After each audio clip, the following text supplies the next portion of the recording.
Mheshimiwa mgombea,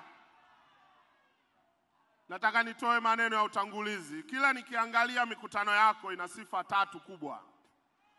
Sifa ya kwanza, niseme nisiseme, watu kibao, watu ni wengi sana wanajitokeza kwenye mikutano. Sifa ya pili mheshimiwa, wengi wanaojitokeza kwenye mikutano ni vijana ambao ndio wapiga kura walio wengi. Na ya tatu, niseme nisiseme, ya tatu, kwanza wanakuja wengi, wanakuja vijana, halafu wana vibe halina mfano wake.